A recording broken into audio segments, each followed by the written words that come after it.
të kishte një respektim të traditës që avokati i popullit i leje opozitës. Ndërkohë Edi Rama, e di kë bëri avokat populli, bëri personin që ka futur në burg njeriu më të afërt të tij,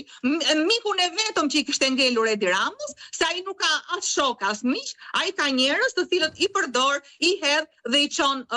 në burg vetëm me qëllimin për të shfaqsuar veten. Ndërkohë ne jemi në një situatë ku Spaku nuk e ka quar goditjen e tij deri tek kryeministria, po siç e thash, Spaku është treguar shumë kurajos, sidomos me çështjen e Akshit, po ka shkuar deri në banesën brenda të pronës të grabitur në Surrel, dhe për këtë çfarëdo alibie që të nxjerrë Edi Rama, çfarëdo arsyetimi që të nxjerrë Edi Rama,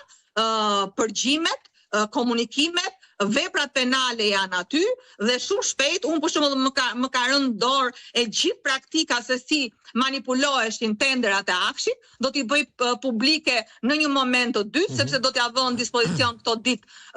prokurorisë së posaçme, dhe nga ana tjetër është e dallueshme se si komunikimet midis zyrtarëve të lartë të Akshit dhe biznesmenëve që fitonin rastësisht tendrin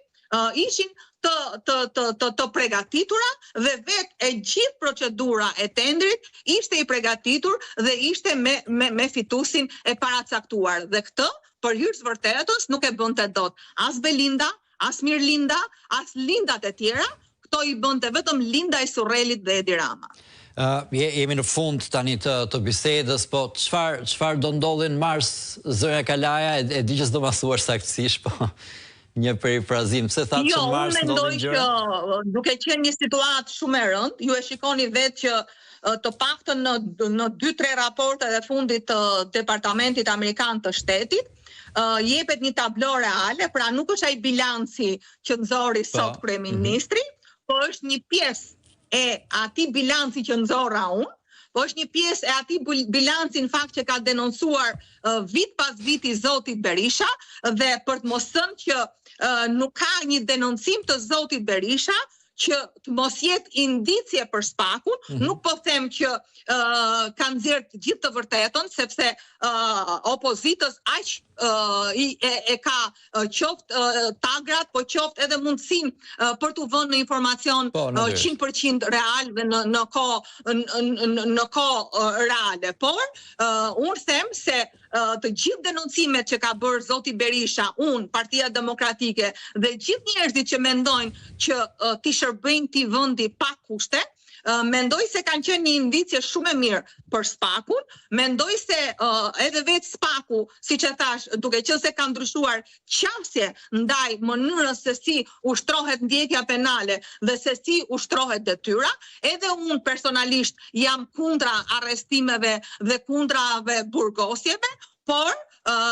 këta zotrinj që shqetësohen sot, duhet shqetësoheshin kur këto bëheshin vetëm për opozitën dhe kur këto bëheshin vetëm me urdhër, dhe ju e mbani mend se si ai nga Asambleja e Partisë Socialiste i bënte thirrje Spakut të arrestonte zotin Berisha dhe zotin Meta. Kështu që Departamenti Amerikan i Shtetit, po edhe vetë administrata e Trump, përveç se kanë nxjerrë dekrete mjaft të rëndësishme që normal që i shërbejnë interesave të Amerikës, sepse është shumë normale, por në mënyrë derivate i shërbejnë dhe interesave të Shqipërisë, sepse po të shikoni, po ju marr për shembull vetëm një dekret, goditja e financimeve që nëpërmjet USAID-it sponsorizonte reformën në drejtësi, dhe kjo bëhej nëpërmjet njërës prej grave të Edi Ramës dhe Lina Fico, që vetëm në një projekt ka marrë 10 milion euro të taksa pagues amerikan, tregon se këtu situata është aq e rëndë dhe patjetër që veprimet e fundit të bëra publike nga zoti Trump, po dhe disa veprime të tjera të cilat nuk bëhen publike për hir të ruajtjes të disa marrëdhënieve diplomatike, besoj se në pranver do ketë një qeveri teknike për të shkuar në zgjedhjet e ardhshme. Besoj se mund shkohet në zgjedhje duke i bashkuar të dy palët e zgjedhjeve, pra edhe të përgjithshmet, edhe lokalet në një palë zgjedhje, me një qeveri teknike